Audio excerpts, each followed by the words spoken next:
So I often get asked the question, what contributes to facial aging? And there's a number of different factors that can lead to aging.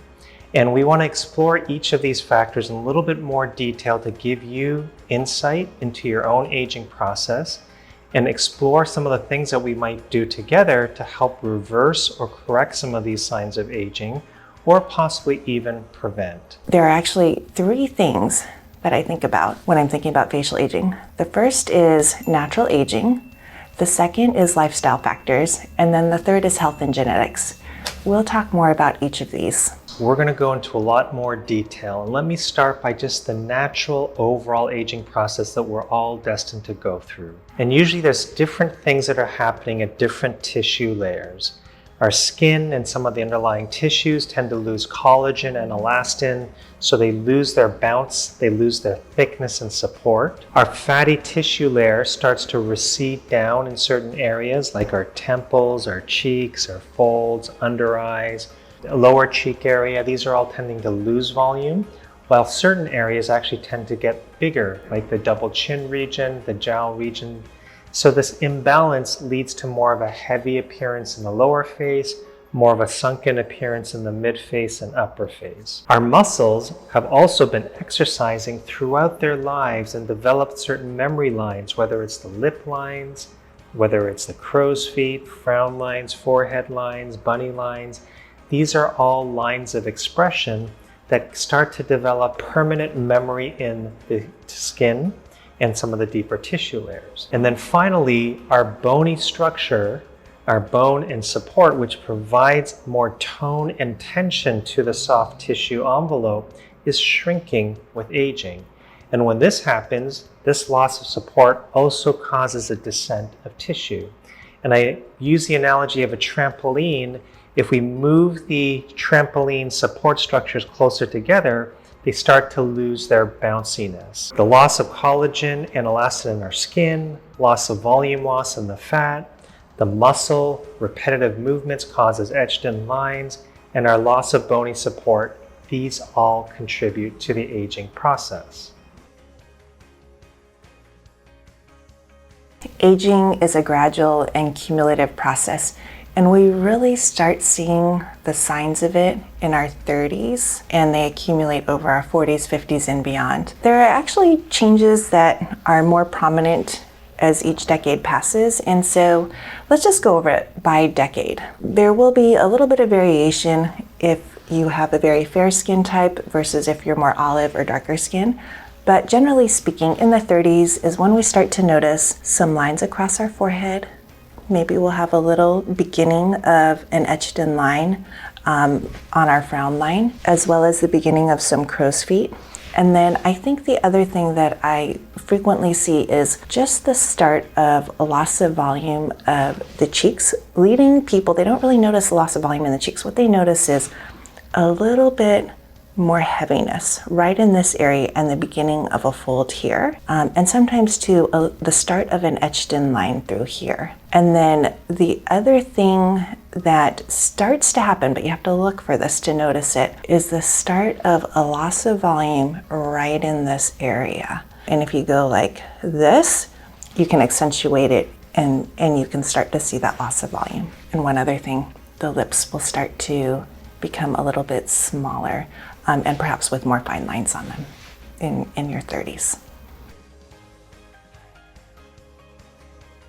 In our 40s, all the changes that I mentioned in our 30s are getting worse. And I think sometimes it almost hits us all at once. Like you look in the mirror and all of a sudden you're like, oh, I don't look the way that I think I should look. Speaking from personal experience here. There are also some additional changes that we start to see. So in addition to lines on the forehead and any other place where you're making frequent facial expressions, people start to notice that this fold is becoming much deeper. And I think frequently we start to go like this in the mirror. We're like, wow, that looks like I remember how I'm supposed to look.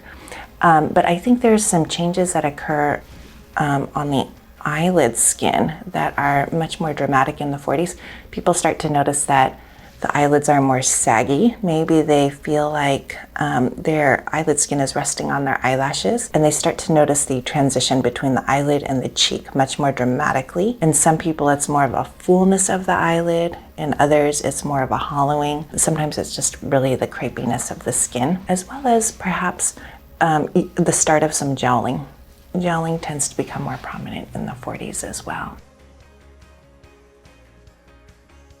In the 50s and beyond, changes start to accelerate. And it's really interesting because the changes on our bony structure are changes that are happening by the millimeter, but what we tend to see is a fair amount of sagging right in here, and it actually extends into this area as well. This area becomes much fuller, and the periphery of the face becomes flatter and less supportive. But I think what people are really noticing is everything seems like it's right in the center of their face and lower down. So environmental exposure, lifestyle choices can significantly accelerate the aging process. Sun exposure is perhaps the greatest environmental exposure. UV radiation hurts and damages our skin. It breaks down collagen, elastin. It can help us develop brown spots or sunspots on our face and can have a dramatic toll. So anything that you can do to either avoid sun or minimize the exposure or protect yourself can be helpful. This is especially because we live in Houston and the UV index is incredibly high and damaging, especially throughout the summer months. And so a lot of the changes that we see that we think of as aging are sun-induced changes. And these changes are our skin becomes thinner, it becomes coarse, it becomes yellow, and this pebbly change that occurs on really sun-damaged skin. If you start protecting yourself, you can slow down those cumulative changes from sun exposure. Lifestyle choices like smoking, excessive alcohol usage, lack of sleep, our dietary choices, these can all contribute to the aging process as well. The healthier choices that we make, the more youthful we're going to be, or the longer we can prolong the side effects that these can have on aging. So health and genetic factors can also play a role in the aging process. They can accelerate things or dramatically catalyze things. So from a genetic standpoint, I often hear patients come in and they're here because they say, my mother's starting to look like this, or my grandmother looks like this, or my father, grandfather, and they're often pointing to areas like the skin underneath the neck, the jowls, the under eyes, the droopiness. These are all factors they say, this happens pretty early in my family. I know I'm starting to see those signs. What can we do to help correct these? Secondarily, our own general health is very important to maintain a youthful, vibrant, strong body. And if it's a medical illness or a physical trauma that we experience, like a car accident, these can have dramatic tolls on the stress that our body experiences. And unfortunately, the stress can often manifests itself on our face and body. There are people that they look wonderful for their age, their parents look wonderful for their age.